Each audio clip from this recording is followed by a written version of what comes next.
Assalamu alaikum. Welcome to another episode of Getting Started with C Sharp. I'm Faisal, and today we will talk about object-oriented programming. Well, it's not like a programming thing. Instead of, it will be something like thinking. So I have prepared a slide for this demo. Let's go through it. So our agenda is object-oriented programming, but as I said already, it is a sort of should be thinking. What should I solve to solve the real-world problems? To understand the real-world problem, let's go to the Wikipedia link to understand some real-time data.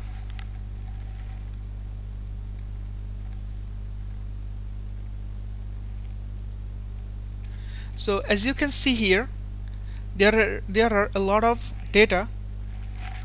So we will copy. Let's see what happens. Okay, so our requirement is create an application that loads the postal codes of Dhaka district into a grid view. So how can we do that? So our work steps should be go to the link, copy and paste the data into the Notepad, analyze the Notepad data, load the data into grid view. So let's go to the link. Then what? Copy and paste the data. Okay, so copy and paste the data into a Notepad. So I'm pasting it. Okay, so what's next? Analyze the Notepad data. Okay, so Dhaka, Jatrabari, Thana, Dania, Demra Thana, something like that. I guess everything is okay. As you can see, each of the data has 4 different properties or values. The first one is the district, the second one is the police station, the third one is sub office, fourth one is the postcode. How can I know that? Well, it's simple. It is stated above. The first one district, police station, sub office, postcode. So these are written in here. So I'm going to save it in my document, name it like postal codes. Okay, so in my documents file folder, analyze the Notepad data. Okay, so what are the information we found from the Notepad?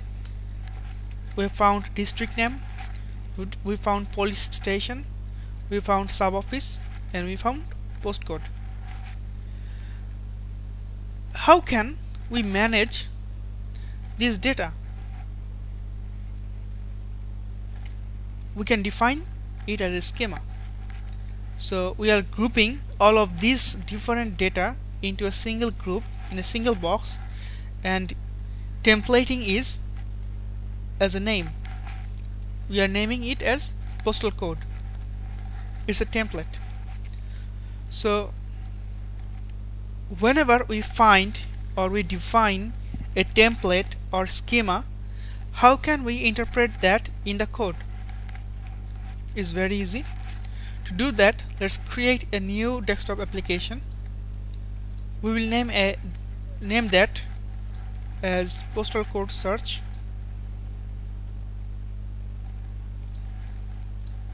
You can find the code over GitHub. So I'm putting it in OP.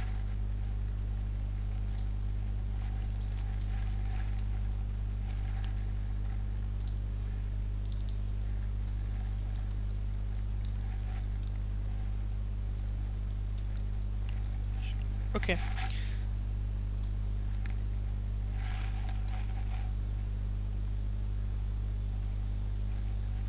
so it's created.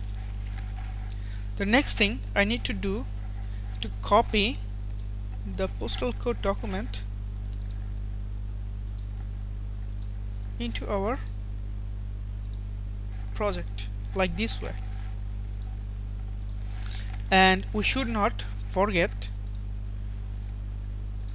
to make that always to be copied into the output folder. And let's build the solution. Build succeed.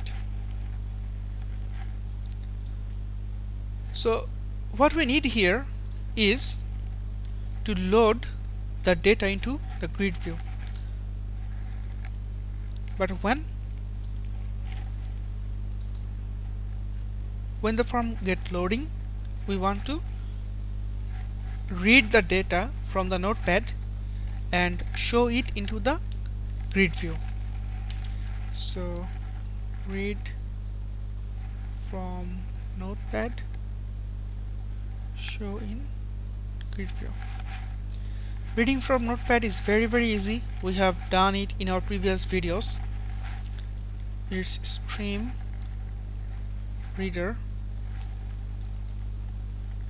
and we need to provide the file name.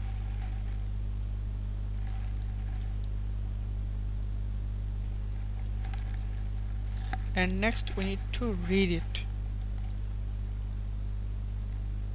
and to store the line. For the simplicity, just we debug it for the first time, and we want to know what happens. So for example, message box.show line. Let's run it, and it came. See, the first row of my notepad has come to the message box.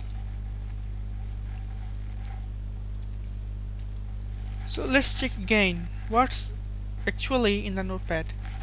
So in the notepad we have 4 different types of information, and each of them are in a single line. That means grouped together. So let's go to the presentation again. We have come to that how can we interpret this schema into the code. So to interpret that schema into the code, we need to create a class. So right click to the project, press add and class, and we are naming it as a postal code. It's the template or schema. You're defining what properties it should have. So it should have 4 different properties: district name, police station, sub-office, and postcode. Let me show you some productivity tips.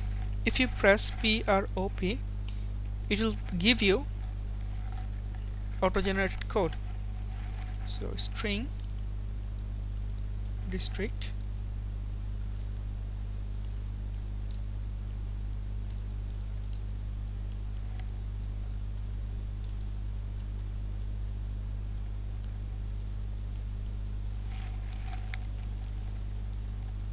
and the last one.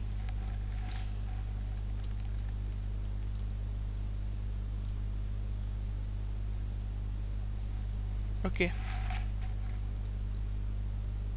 so what's next? We have implemented the schema as C# class in our project.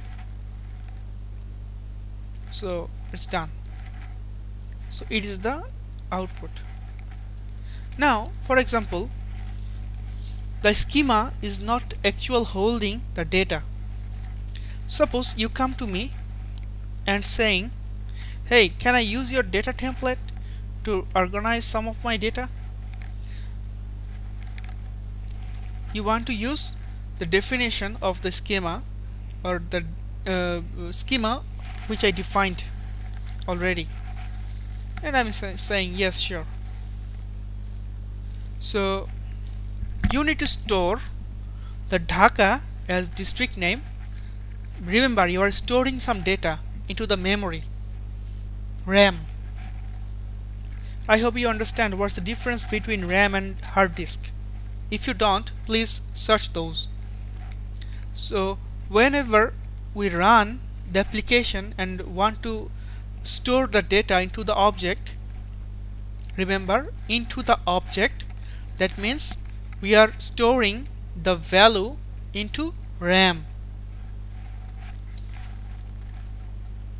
Okay, so the output should be like this one. The group should be named as the P1, and the first property will be defined or valued with Dhaka, and the following is Dhanmondi, Chikatola, and 1200-09. So how can we interpret this grouping of code in of data in code? So let's code again. So as you have seen, I'm just doing a breakpoint here. The data is created in /t.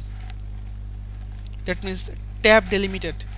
So if we split these in the tab, we will have the splitted values into the array, and we can easily get those. So line dot split /t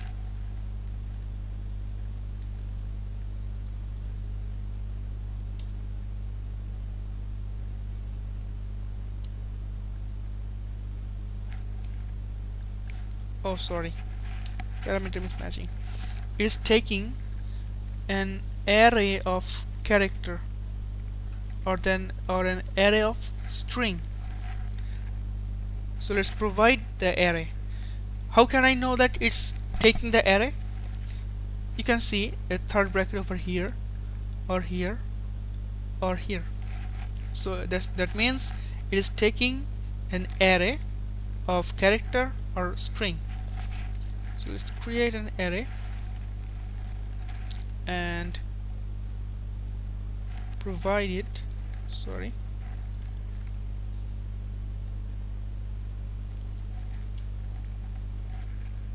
What is the problem?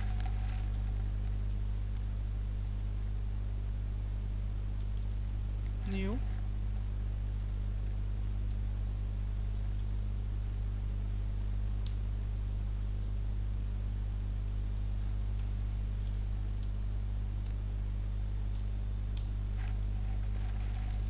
Let's see what happens.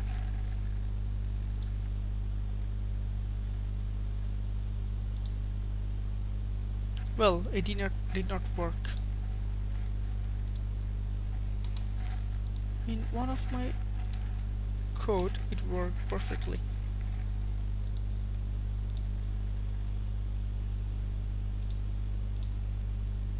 It's in my SkyDrive. Let's fetch that.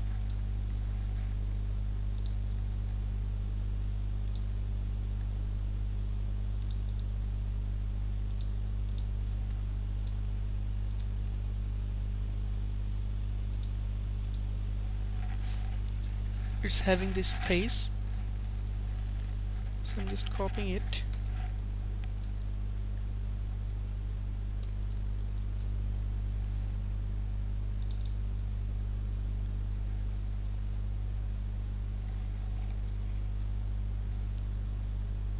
Yes, maybe when I pasted from the Wikipedia, my formatting got lost. Maybe. But we have found 4 different values from a single line. So our next step should be store these values on each of the property of the postal code. Something like that. Postal code.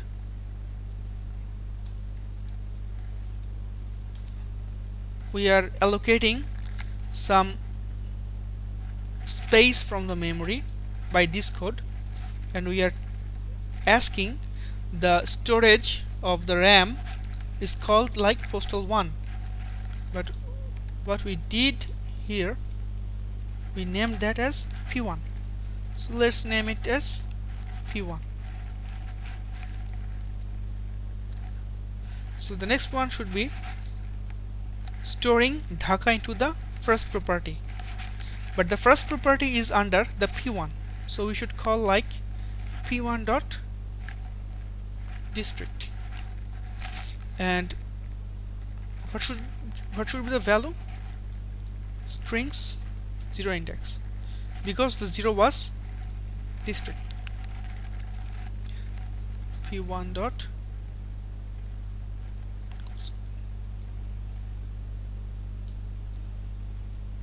I'm just copying the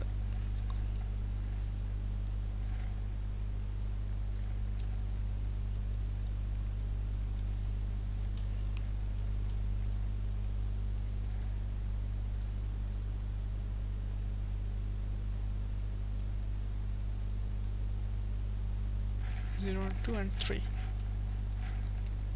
So thus we have prepared a memory allocation, and that group of the memory is called P1.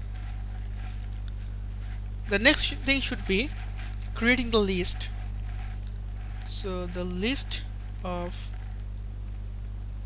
postal code equals to postal codes, and we need to add the postal codes P1.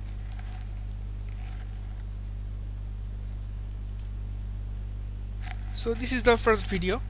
In the second video we will add this list into the grid view.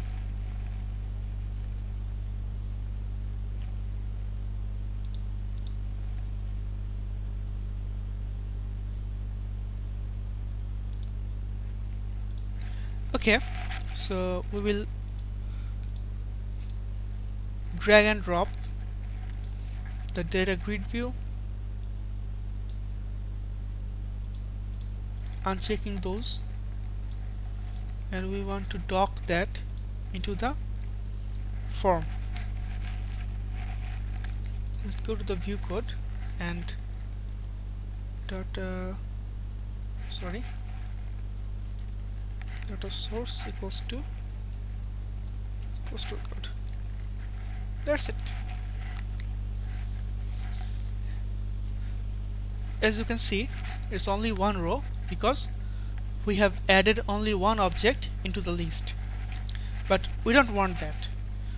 We want to read all of the values from the Notepad. We have already implemented those in our previous videos. So how can we do that? While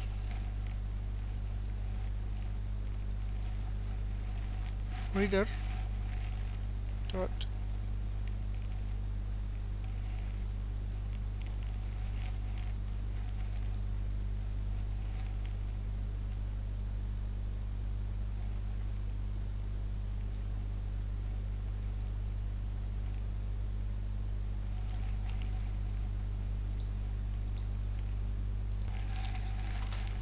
sorry, this line should be inside of here, and we need to check not equals to null, and after reading those we need to add again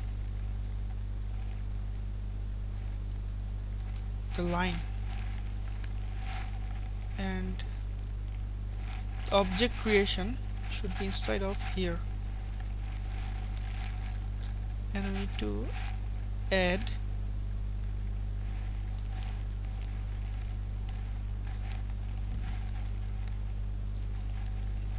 okay. So what happens here, we create the list up above the while loop, we keep continuing the while loop until we get the null, and in each of the reading we are creating an object, put the object into the list and read the another line, and at the end we are storing this list into the grid view. So let's run it. Wow, you can see all of the data coming from the Notepad to the grid view. So in the next video we will include the searching functionality, including each of the properties, and also we will show the sorting functionality. Thanks for watching. Allah Hafiz.